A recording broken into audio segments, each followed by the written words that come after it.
গ্যাসটা ফ্রাই হচ্ছে। তো এর মধ্যে আমি এখন দেবো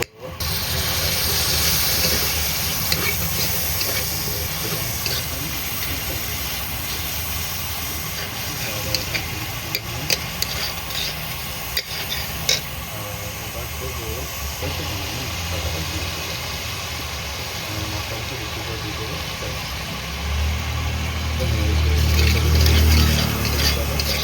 হলুদটা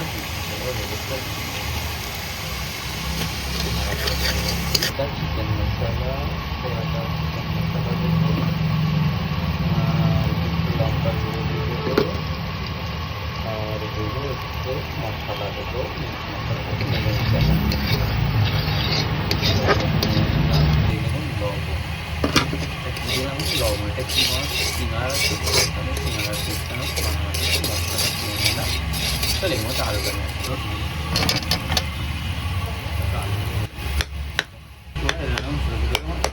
ভালো করে মিক্স ময়দাগুলো এখন চলো গুলি এতে বেলে নিয়ে সমস্যাটা যেটা সেপটা দিয়ে দেবো। চলো এখানে বেলে নিই এখন।